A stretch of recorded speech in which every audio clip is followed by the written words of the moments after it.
Any or Okay. can you give us an update na lang po muna on the situation there at The Hague? Especially kay PRRD po and former ES Okay. military. Apo. Oo. Um, so, ang update is, nasa loob, sa detention, si former President Duterte. Meron siyang access ngayon sa kanya lawyer na confirm na ng ICC na ang lawyer niya ay si Nicholas Kaufman. At araw-araw sila nag-uusap ngayon. Araw-araw sila nag-uusap ng kung anong gagawin sa kaso. At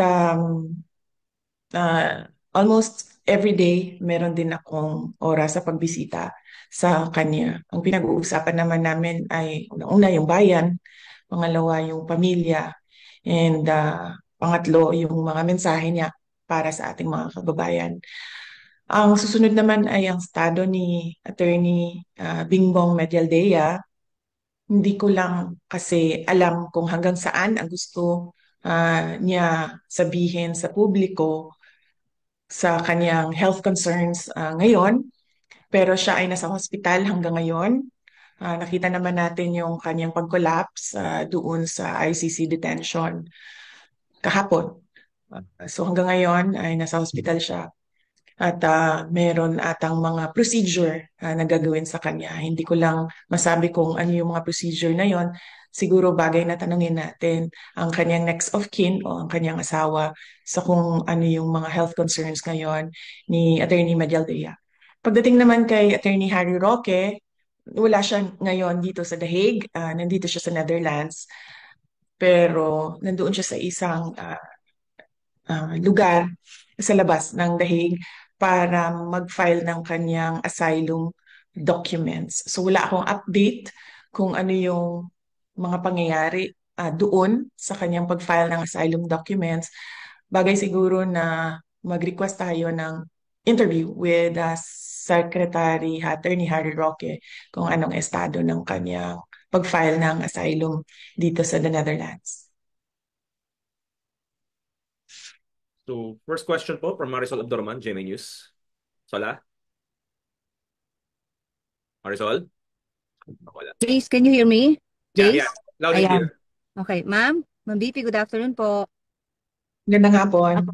Ma'am, while you are there po, we'd like to ask lang, kumusta po ang OVP without you now, ma'am? How is it functioning po? Or kahit nandyan kayo, are you still working? Yes ma'am, opo.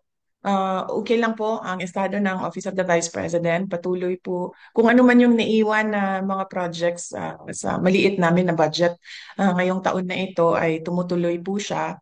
Daily po ang communication namin ng aming USEC at ASEC ng Office of the Vice President. And ito po ngayon, ginagamit ko na laptop, kakakuha ko lang para makapagtrabaho ako sa mga office work na kailangan namin at gawin yung mga meetings na kailangan ko gawin sa trabaho ko dyan sa Office of the Vice President. Alright. Ma'am, pasensya na ha. I hate to ask this pero may panawagan po ang palasyo na as Vice President, yet though they understand you as a daughter, a lawyer, pero bilang Vice President daw po, kayo rin ho ay meron din daw tungkulin sa mamamayang Pilipino. Kaya ang panawagan nila, ma'am, is umuwi ka na rin daw dapat dito para magampanan niyo po ang kanyang tungkulin. Ay, inyong tungkulin rather. Right, opo.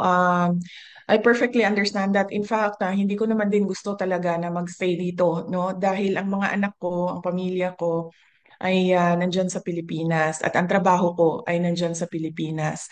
Pero as Vice President, may duty din ako sa isang kababayan natin, isang Filipino citizen who is held against his will dito sa ICC Detention Center. So, wag na nating isipin na tatay ko siya. Isipin na lang natin na Vice President ako at gumagawa ako ng paraan kung paano maibalik natin ang isang Filipino citizen sa ating bayan. At hindi ko nakakalimutan ang aking trabaho diyan sa Office of the Vice President. Araw-araw kami nag-uusap ng aking mga kasamahan. Iilan na lang naman po ang naiwan na projects dahil approximately 700 million yung budget namin dyan. At yung projects namin, karamihan ay magdidepende sa end of school year ng mga kabataan dahil nakatutok kami sa advokasya namin sa edukasyon. So ang preparations namin ay before magbukas ang bayan. Nagtatrabaho ako through our satellite offices, through our central office of the Office of the Vice President. Tuloy-tuloy ang serbisyo namin para sa bayan. At yes, wala po akong balak na tumira dito sa the Netherlands. Hindi ko po gusto tumagal dito. Pero madami akong kailangan na sikasuhin. Trabaho dito, trabaho dyan sa Pilipinas. At alam ko kung paano magbalanse ng trabaho dahil ah, mas mahirap pa ang trabaho ng isang mayor sa sobrang dami ng issues and concerns ng isang lugar. So marunong na ako bumalanse. Alright, maraming salamat po, VP. Okay. Next Salamat. question, Red Mendoza, Manila Times.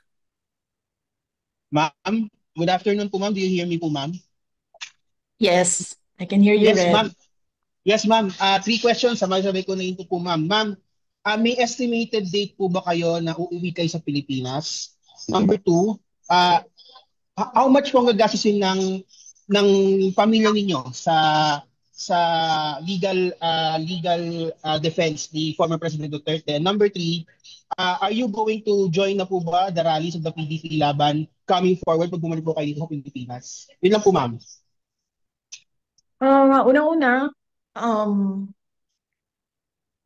hindi ko pa, meron akong return ticket dahil sa April yon. Dahil kailangan kasi required siya bago ka makaalis ay meron kang return ticket. So meron akong return ticket sa April. Hindi ko alam kung hanggang kailan ako dito, sa totoo lang, dahil hindi pa nabuo yung legal team ni dating Pangulong Rodrigo Duterte. As Vice President, may obligasyon ako na buuin yung kanyang support group dito para merong tumutulong sa kanya na makalabas diyan sa ICC detention. Pangalawa, magkano ang gastos ng pamilya namin sa kaso ni Pangulong Rodrigo Duterte sa ICC? Sa ngayon ay wala kaming pinag-uusapan ng abogado, pero nagpahiwatig na ako sa kanya na kung pwedeng mag-apply ng legal aid dyan sa loob ng ICC. At patuloy naming pinag-uusapan ito. Kahapon may meeting kami, hindi namin na take up ang topic ng budget. Pero alam niya dahil noong isang araw ay sinabihan ko na siya na malaki ang posibilidad na mag-apply kami ng legal aid at hindi ito privately funded case. Ang pangatlo is kung sasali ba ako sa kampanya ng PDP, senator candidates at sa mga guest candidates nila.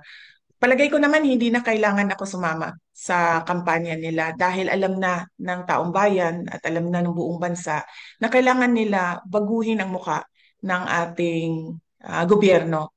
At alam nila na kailangan nilang iboto 10 doon sa mga kandidato na yon.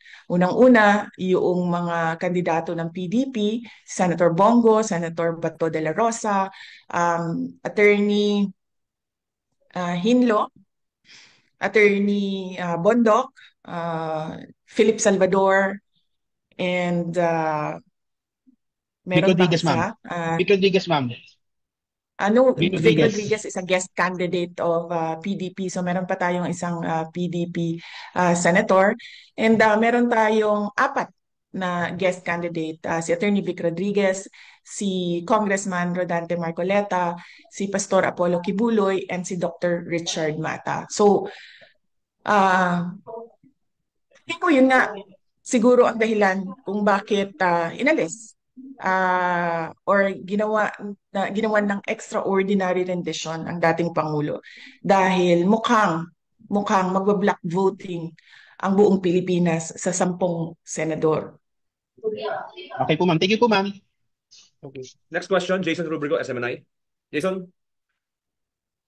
Hi ma'am, good afternoon po. Ma'am, dito po sa legal team po ni dating Pangulong Rodrigo Duterte, kamusta po yung pakikipag-usap natin doon sa listahan po ng mga abogado at kailan po natin inaasahan na magbubuo po ang legal team ni dating Pangulong Duterte? Oo. Mamayang gabi may darating na isang abogado, no? So, kailangan ko siya kausapin, kailangan ko siya i-interview para maidagdag siya sa legal team. Hindi ko sila papangalanan dahil gusto ko protektahan ang kanilang privacy dahil baka mabombard sila ng kung ano-ano, no, na mga tanong o mga tawag o mga lobbying ng mga iba't ibang grupo, iba't ibang tao. So, hindi ko papangalanan yung ibang miyembro ng legal team. Papangalanan ko lang ang lead counsel natin ay si Nicholas Kaufman. Okay. Ma'am, kanina po sa Senate hearing, you've said na gusto mong sumagot yung Armed Forces of the Philippines kung bakit nila pinayagan na mangyari ito kay Pangulong Duterte. Sa tingin niyo po ba may pananagutan po ang AFP sa nangyari kay dating Pangulo? Sa tingin ko ba may pananagutan? Yes, of course. Sa tingin ko ba pananagutin sila? Base sa sagot ng Secretary of Department of National Defense ay mukhang wala. Hindi sila pananagutin, pero yes, sa tingin ko may pananagutan sila. Dahil ang military, ang protector of the states and national sovereignty. At dagdag pa doon, merong isang unit dyan sa loob ng Armed Forces of the Philippines, itong Presidential Security Command, o dating tawag natin ay Presidential Security Group, masikat sila sa pangalang PSG. Ang trabaho nila ay magprotekta ng mga dating Pangulo.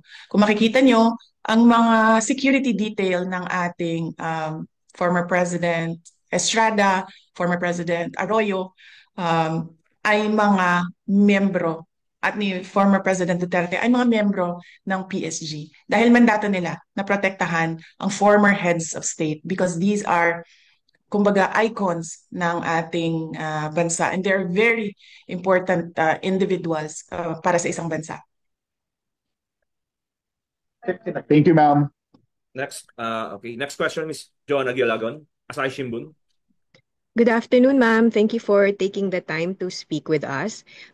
Picking up from the previous question, in your statement at the Senate hearing, you called out the military for allowing a former president to be turned over to a foreign organization while inside a military base. And then you pose a question that what can be done to bring FPRRD home without, what can the military do to right that wrong? So what do you think can the Philippine government do at this time to bring him home from The Hague? And what can I'm going back to that, what can the military do to correct the oversight maybe that when it allowed the turnover of a Filipino citizen to a foreign organization? I think it is best if you ask them. I do not want to suggest to them kung ano yung dapat gawin. Dapat siguro i-demand natin sa kanila na mag-isip sila. But clearly from the answers of Secretary of the Department of Justice kanina, I don't think they will make moves in taking back or bringing the former president home. So, hanapan na lang namin ng ibang paraan kung paano maiuwi ang ating dating Pangulo. And he expressed that already as well. Kasi sinabi niya na magme-mayor pa siya, magiging mayor pa siya. And he needs to go back home because he needs to serve the people of Davao City. Ma'am, right now, ano po yung iba pang paraan na nakikita ninyo without having to wait for the entire ICC process to conclude? Madami namang well, hindi madami. Very limited ang options right now. Pero there are options. Just cannot discuss them. Kasi, the Philippine government is working with the ICC in making sure that the president stays in detention. So, wag na lang natin pag-usapan kung ano yung mga pwedeng gawin.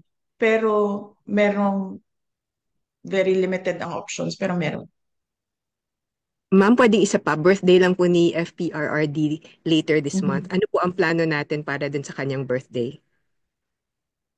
Nag-aantay ako kung sino sa mga relatives namin no ang darating. So hindi ko alam kung makakarating yung aking mga kapatid. Ang plano ko ay i-apply sila lahat ng permission to visit. Kung hindi man kami payagan na sabay-sabay kami, ibigay ko na sa kanilang tatlo yung oras nung araw na yon para makasama nila ang aming papa sa kanyang birthday. And ang pagkakaalam ko, merong mga grupo ng ating mga overseas Filipino workers at mga Filipinos living abroad na mag-celebrate ng birthday ni Pangulong Duterte. Hindi ko lang alam paano, saan at yung mga detalye, pero narinig ko na meron silang pinag-uusapan na ganun. Ang sigurado lamang ay yung peace rally support to former President Rodrigo Duterte to bring him home to the Philippines ay merong rally or merong gathering ngayong March 23. Ito ay Sunday dito sa The Hague, pero wala pa tayong specific na lugar dito sa The Hague dahil pinag-uusapan pa ng ating mga kababayan. Salamat po. Okay, Thank you. Next question. A. Balagtasi, The New York Times. A. Hi, ma'am. Good afternoon. Ma'am, I just want to get your 2 cents, your reaction regarding the recent the Senate hearing. How do you find it? Because I think Senator Bongo earlier said it was too late, the hero. Well, actually, oo. Tayo, yung buong bansa natin, we already lost a former president. So, late na tayo. Kaya nga, sinabi ko kanina, kung hindi ko lang maalala kung nasabi ko ba, pero ways forward na lang tayo. Unang-una, sino ang mananagot? But we don't expect na merong papanagutin. Pangalawa, anong gagawin natin as a country, as a nation, moving forward? May darating na eleksyon.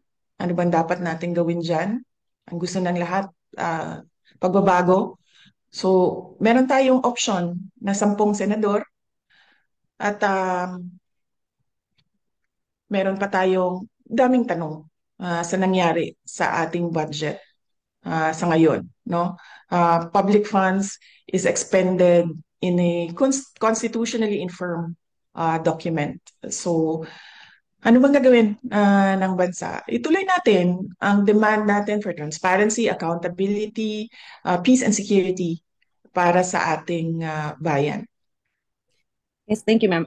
Also, I just want to ask regarding the defense because po na-interview si Attorney Kaufman and he said he's very confident that he can the case can be speedily dismissed.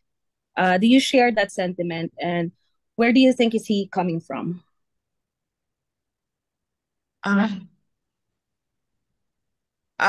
It is best if you ask him to elaborate on his answers.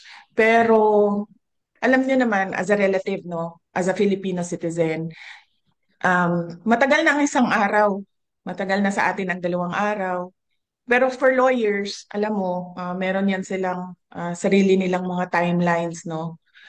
Kung paano yung proseso sa loob ng korte. But as a relative, as a daughter, I just feel na, and as a citizen, as a Filipino citizen, masyado nang matagal ang isang araw. I know this is a difficult time for your family, but I just wonder, of course, things were sudden, and I wonder what made you choose Attorney Kaufman as your lead counsel. Parang, ano po ang meron siya, bakit siya? And when did you choose him? Was he chosen for you by the court? Hindi. Ako ang pumili sa kanya. In-endorse ko siya kay President Duterte.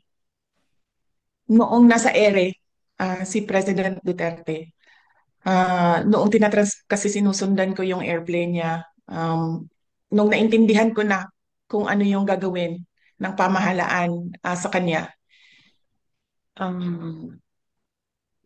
gumawa na ako ng paraan na merong sasalo sa kanya na abogado dito sa The Hague So, madaming mga pangalan ang pinadala sa akin ng iba't ibang grupo, iba't ibang tao. Meron din mga lawyers na nag-apply mismo at ginawaan ko siya ng shortlist.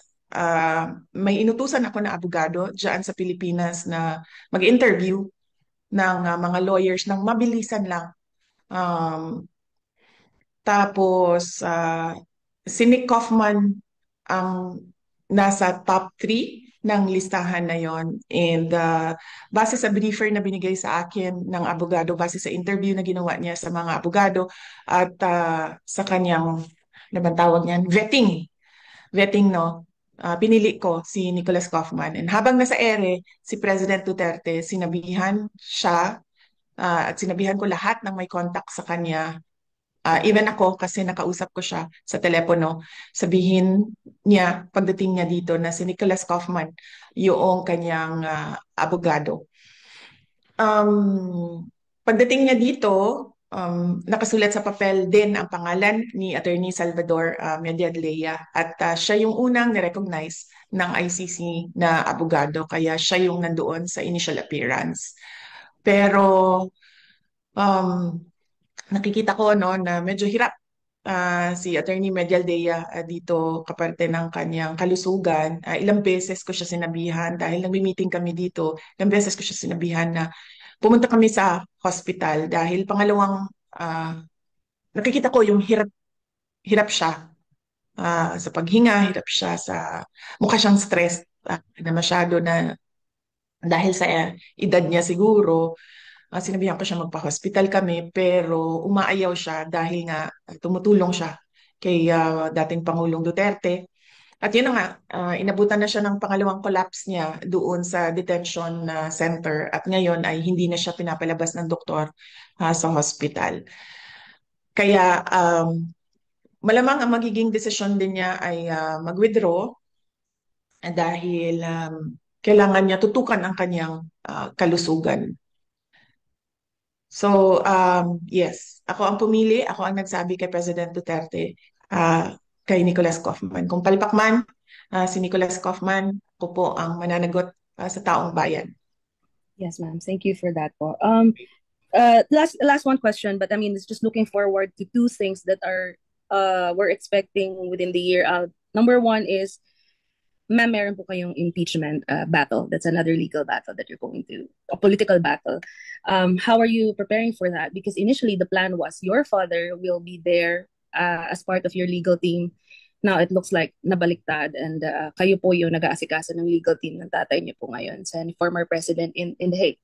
And number two is there has been rumors that another set of warrant is going to be served or going to be enforced, and your name is being mentioned. So how are you preparing for battles of your own when you are, as it is, taking care of your dad?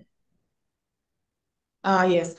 So, with regard to my impeachment, we already set up the legal team for that as early as 2023 when, as I said, Representative Castro announced that there are impeachment talks inside the House of Representatives. So, fortunately, that team is not involved in the ICC case of support the group of lawyers for the ICC case of President Duterte so that they can focus on my impeachment case. As we speak, they are preparing witnesses and they are preparing answers to the articles of impeachment, and they will work on that and they will deal with that impeachment case for me.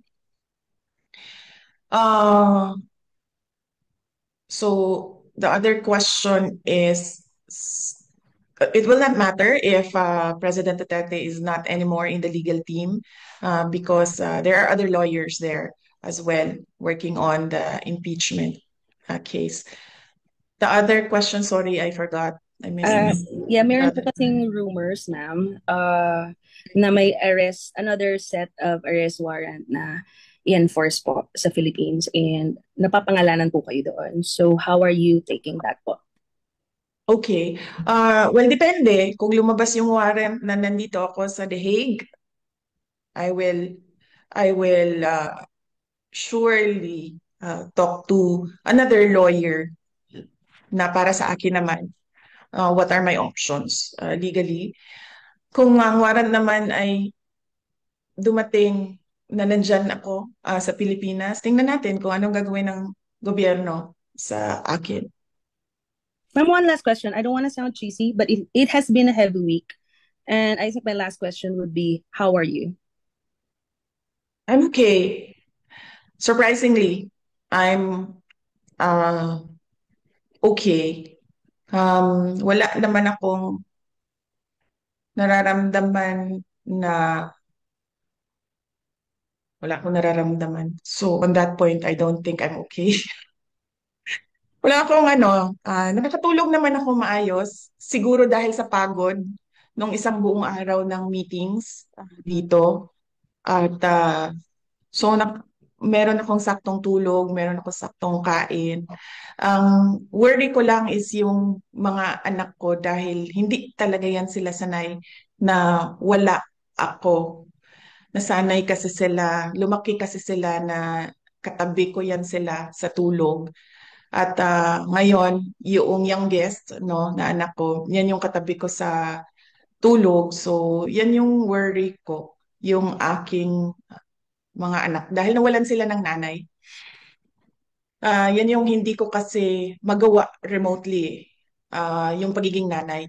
Pero yung trabaho dito at trabaho dyan sa Pilipinas, kung saan man ako, ay magawa ko siya remotely. So as long as merong mga teams, designated teams na in charge doon. Like say for example, sa OVP, may team doon. Sa impeachment case ko, may team doon.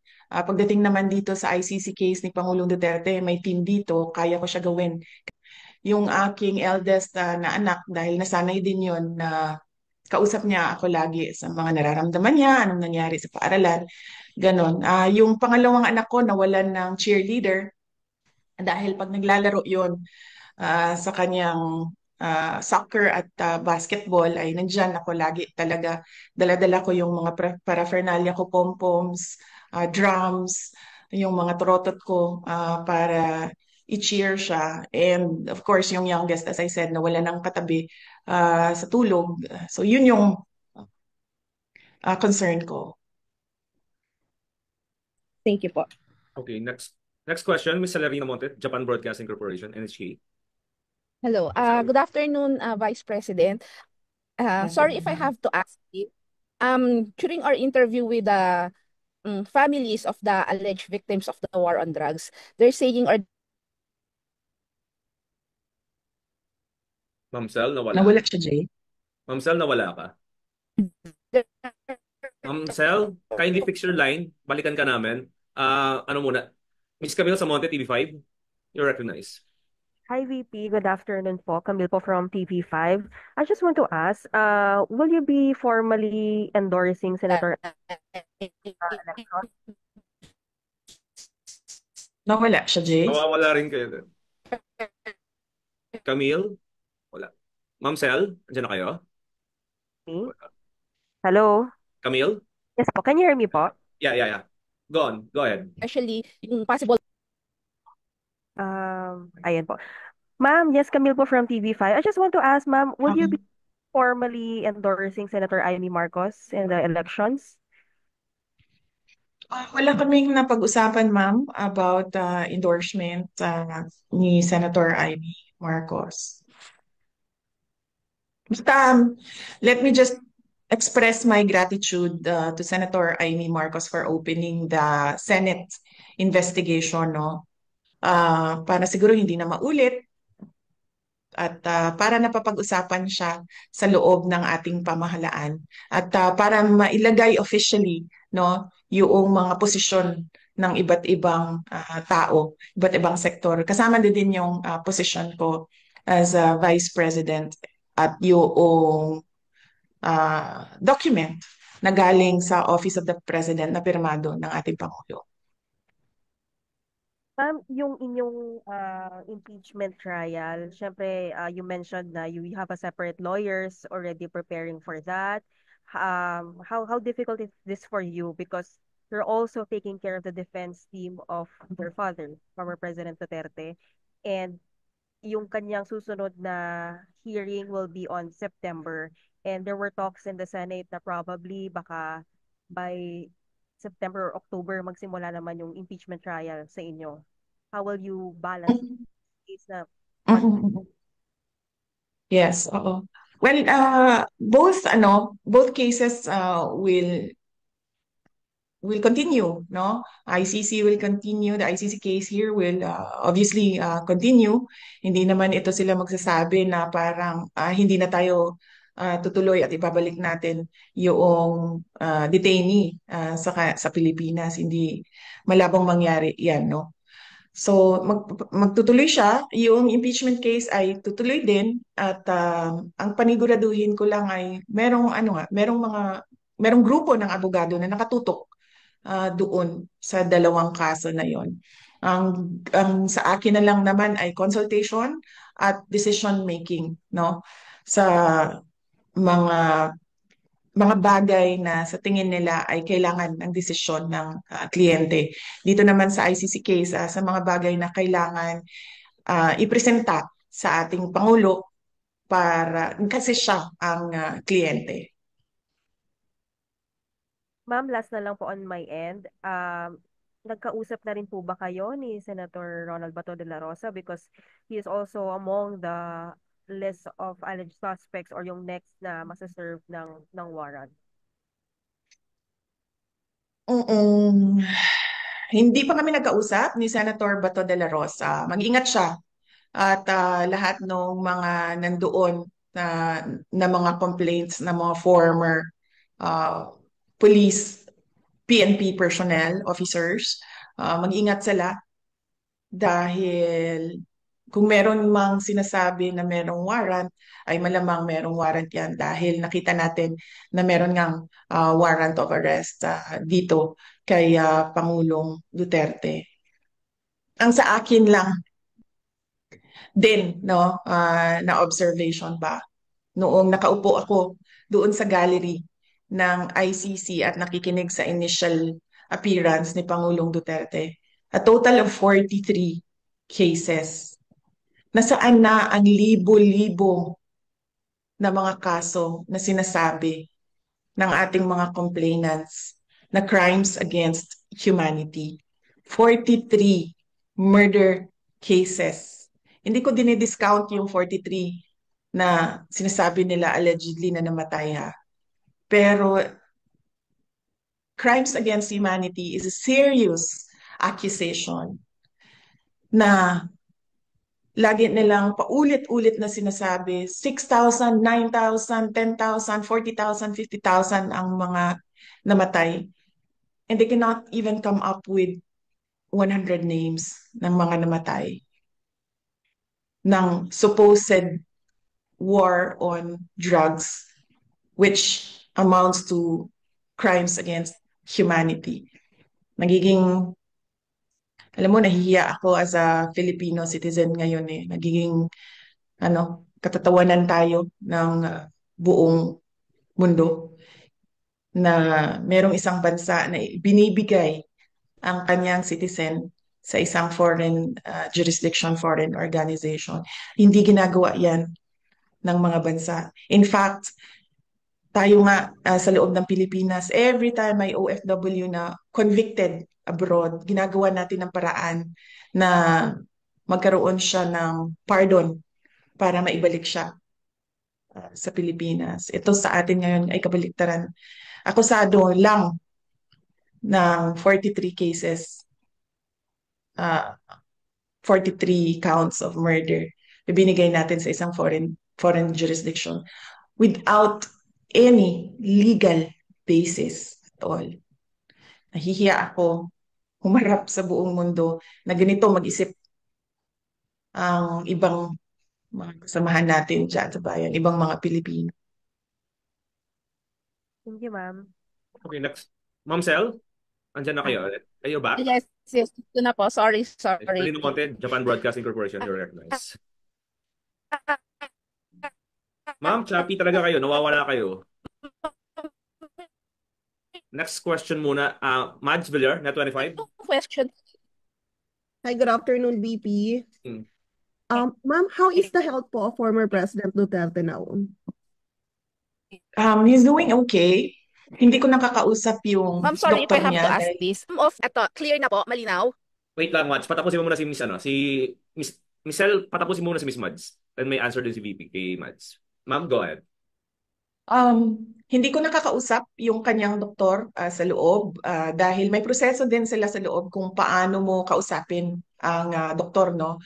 Dumadaan ako sa lawyer kapag meron akong mga tanong at ginagawa naman ng paraan ng abogado doon sa loob para makuha yung mga records, health records ng ating dating Pangulong Duterte. Personally, kapag nandoon ako, okay naman siya. Tinatanong ko siya kung meron siyang nararamdaman. Sinabi niya, ang nararamdaman ko ay natural sa isang matanda na tao, no? Masakit yung utuhod, masakit yung likod. Meron siyang nararamdaman na sa lamig, ba? So, nahihirapan siya mag-acclimatize. Kaya lagi siyang balot na balot. So far, wala siyang gana masyado kumain. Sinasabi niya, nag-request siya ng gatas at prutas at pinaabot namin yon sa kanyang doktor na yung request. Yun lang.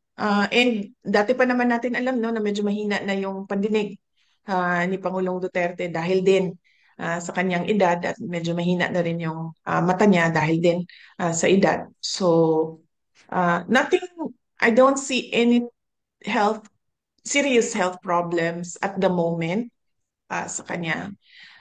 All that I see are yung dala ng katandaan. Yes, ma'am. Ma'am, may panawagan po ba kayo or message sa supporters po ni former President? Yes, opo. Unang-una, i-demand natin na may managot sa nangyari sa ating bayan na nawalan tayo ng former president. Pangalawa, ito patuloy natin ang pagtatanong sa ating pamahalaan kung ano bang nangyayari sa pera ng bayan, sa budget, sa PhilHealth, sa peace and order natin. Ano bang mga pulisiya natin sa economy dahil lubog na sa kahirapan yung mga tao, hirap sa pagkain. Patuloy nating i-demand, as I said, paulit-ulit, transparency, accountability, peace, and security ng ating bayan. Opo. Ma'am, last na lang po on my end. Ilan po lahat yung magiging member ng defense team ng former president po? Magdidepende siya, ma'am, kung legal aid siya or privately funded case, no? Sa ngayon, kailangan pa namin pag-usapan ng abogado kung ano ba ang mangyayari sa gastusin sa kanyang kaso. Pero as I said kanina, nag-express na ako sa lawyer initially na there are discussions and moves on the part of our family to apply for legal aid. Salamat po. Thank you, BP. Okay. Ma'am Sel, are you okay na? Yeah, okay na po. Malinaw na po ba? Sorry. Yeah. Ma'am, sorry. My first question is, how optimistic are you that the former president will be granted an interim release? I do not know, ma'am. I've not read any documents about his interim release. I've not heard the statements of prosecutors with regard to interim release, lalo na sa ating mga judges. So, hindi ko alam kung how it will sway, kung meron man siyang request or application for interim release. Hindi ko masagot ang chances niyan.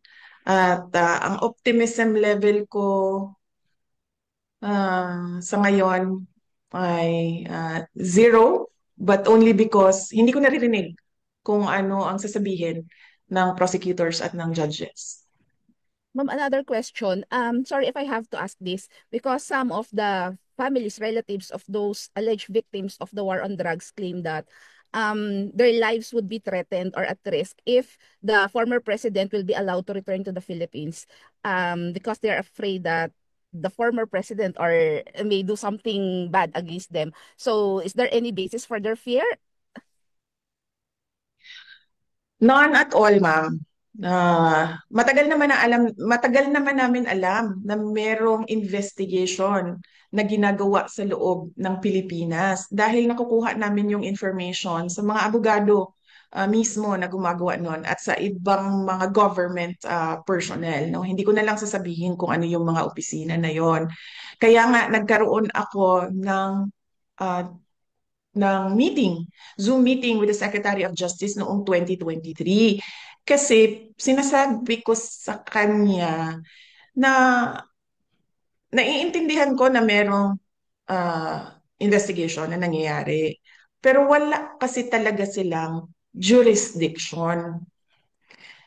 So, pina I was I was picking his brain on what his thoughts were about this. But I did not tell him that I knew that there were investigations and interview of witnesses. So I asked him what is his position, and then he gave differing answers back. So I went up directly to the office of the president. That is why I wrote the letter about the ICC, and that is why uh, we have a letter, a response from the office of the president na sinasabi niya na he will protect national sovereignty and then he doesn't recognize the ICC jurisdiction dyan sa ating bayan. So, yun, ma'am. So do you believe on the reasoning of the president that he's just honoring the agreement with the Interpol, or it's just like a lame excuse to surrender the former president to the ICC? Wala naman tayong obligation na mag-cooperate sa Interpol, ma'am, kasi yung ICC warrant, yung warrant na hawak ng Interpol is an ICC warrant. So hindi mo naman, you cannot just take one and leave the other because the Interpol was holding an ICC warrant. So naturally, cooperating with the Interpol is cooperating with the ICC. I think klaro naman na talaga yon, no? Sa atin lahat na yung pamahalaan talaga natin ang naghatid na sa ating Pangulo doon sa dito sa The Hague, sa ICC. Mambalikan ko lang yung concern ng mga family members ng mga victims. Nakita niyo po ba si Pangulong Duterte? Alam na namin, 'di ba, na nag-iimbestiga, nag-i-interview ng witnesses. Alam namin kung sino, alam namin kung saan, pero wala siyang ginawa talaga. Pinabayaan niya because he was of the belief that as a Filipino citizen, the government will not cooperate once there is a formal investigation that will happen inside the Philippines or once there is a warrant of arrest. So wala talaga siyang ginawa sa mga witnesses, sa mga family members. Pangalawa, nakita nyo, kailangan siya itulak ng mga pulis para gumalaw. At kailangan siya itulak akyat ng eroplano. So, wala na siya physically magagawa sa mga family members at sa mga witnesses. Pwede ba siya mag-utos ng mga tao na, oh, on my behalf, gawin ito, gawin niyo yan? Pwede siguro, pero hindi niya ginawa noon. Ngayon pa ba niya gagawin? 'Di ba? Na nandyan na siya. And meron ng protection yung mga family members. Meron na silang protection ng ICC at meron silang protection ng Philippine government. Their fears are unfounded and hindi ganyan ang tatay ko. Kung ano man yung kailangan niya sagutin, sasagutin niya yan. Pero Ma'am, hindi siya magtatamper ng evidence. Kasi unang-una, wala naman talagang ebidensya. Hindi ko alam paano umabot ito sa isang kaso. At hindi siya makikialam sa witnesses dahil isa siyang prosecutor noon.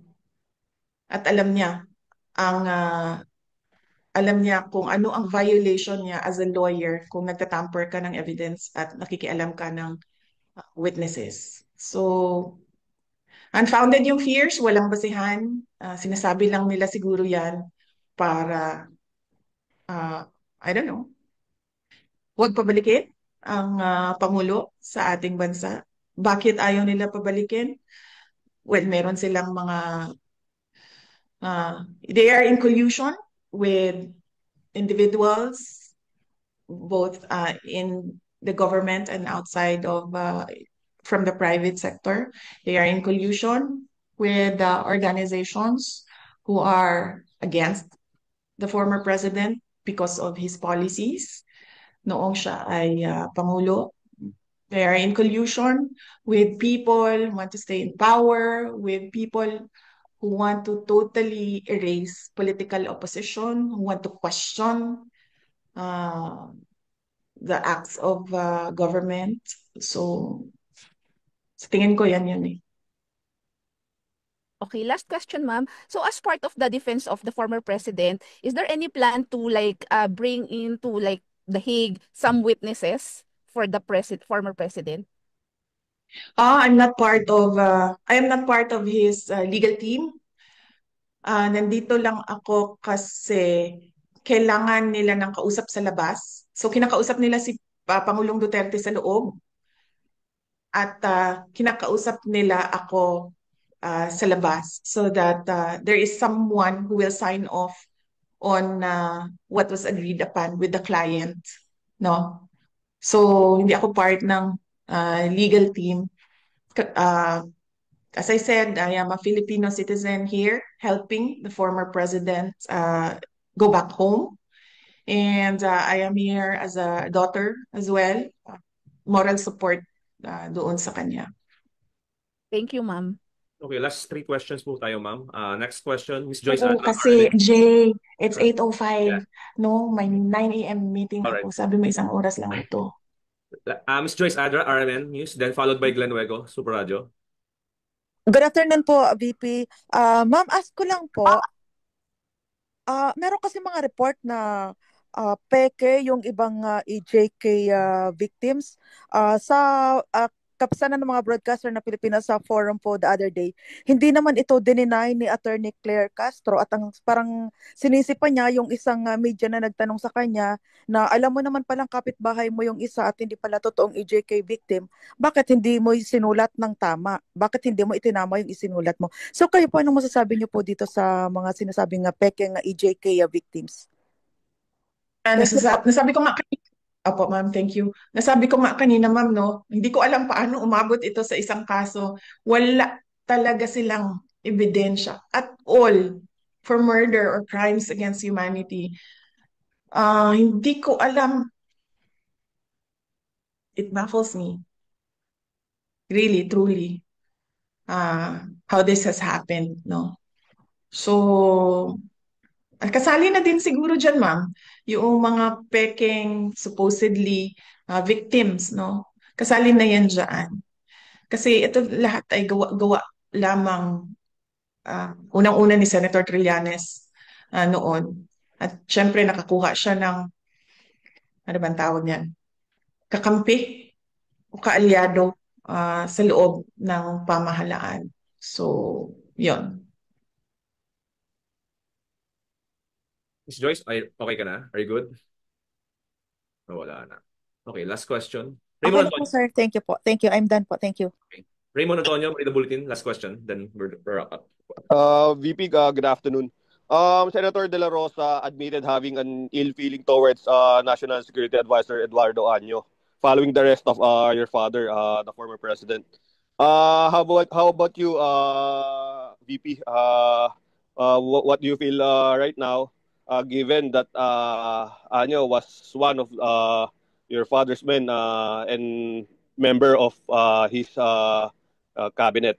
And lastly, Vice, meron din po kasing lumulutang na I don't know how would I say this, report or rumor na there was a traitor in the Duterte camp that also led to the arrest of your father, VP. Thank you. Okay. Hindi ko narinig. Anong sabi ni Senator Bato de la Rosa daw kay Anyo? According to Senator De La Rosa, the senator was disappointed to Secretary Anyo. He felt Disappointed. bit betrayed knowing na Secretary Anyo previously worked as PRRD's former AP Chief of Staff and DILG Secretary then. Kasama siya sa nagplan nung supposedly alleged kidnapping ni PRRD going to The Hague. May add, VP, may report kasi kasama siya doon sa core group na nagplano doon sa arrest ni former president. And then, sabi po ni Senator Bato, out of courtesy daw po, sana nasabihan man lang kayo about the arrest. That's it, VP. Thank you. Okay. Alam mo, tinanong na rin ako kanina, di ba, how am I? Sabi ko, kanina wala akong nararamdaman. Sa totoo lang, wala talaga akong nararamdaman. Hindi ako galit, hindi ako disappointed. Nothing at all. Kasi pointless naman na mag-harbor ako ng feelings about what happened. Hindi na siya maibabalik. Hindi na mababalik si Pangulong Duterte sa Pilipinas. So what we should do as a country is move on from what happened. No? What will we do as our ways forward as a country and as a people from what happened? Magalit man tayo, walang papupuntahan yung galit natin. Dahil hindi naman yan sila papanagutin ng pamahalaan ni. Nakikita niyo yung mga sagot nila, wala na sa ayos, wala na sa rason, wala na sa common sense, wala na sa batas. Pero walang magagawa laban sa kanila. So we should move forward from what happened, and the country should decide, the people should decide saan ba tayo papunta base sa nangyari. Kung meron bang traitor doon sa loob ng grupo na nag-usap sa Hong Kong, nandun ako sa kwarto sa mga nag-meeting with former President Duterte. Hindi ko matawag siguro na traitor, pero sigurado ako sa dami ng tao doon sa loob ng kwarto na yon ay meron talagang nagsasabi kung ano ang pinag-uusapan doon sa loob. Kung kanino nila sinasabi, hindi ko alam. Pero kung sino ba ang nagsabi na may traitor? So malamang kung yung nagsabi na may traitor doon sa loob, malamang siya yung kausap noong tao na nandoon sa loob sa kwarto sa Hong Kong. Klaruhin ko lang na nag-divide ng trabaho doon sa loob ng meeting na yon. Ako ang nag-moderate sa meeting. Tinanong ko si President Duterte kung ano ang desisyon mo at ano ang gusto mong gawin. Ang sinabi niya, gusto ko umuwi sa Pilipinas. Hindi ako titira sa ibang bayan at hindi ako magtatago. Yun ang sagot niya. And Attorney Bingbong Medaldea was tasked to do the legal remedies pagdating sa loob ng Pilipinas. Ang desisyon na agahan yung flight, ang flight nila ay alas 4, ang desisyon na agahan yung flight ay galing kay Pangulong Duterte dahil ini-expect niya dadalhin siya sa korte. Kasi yun ang dapat na ginawa doon sa arrest warrant. Kung may traitor man, malamang dahil merong nagsabi merong traitor, traitor siya siguro sa information at binigay niya doon sa kabila. But I don't think meron siyang binigay na information na valuable din sa Philippine National Police dahil alam naman ng lahat at hindi tinago na uuwi si Pangulong Duterte at kung anong oras siya uuwi sa Pilipinas. At ang desisyon na umuwi ay sa kanya. Sabi niya, hindi siya magtatago. Uuwi siya ng bayan niya. Oh, very good naman po. Ma'am, any parting ways? Any parting statement po, ma'am? Yes, opo, JC, nagpapasalamat ako sa iyo, sa Office of the Vice President, dahil sa inyong pagtutok sa inyong mga sariling trabaho dyan. At nagpapasalamat ako sa ating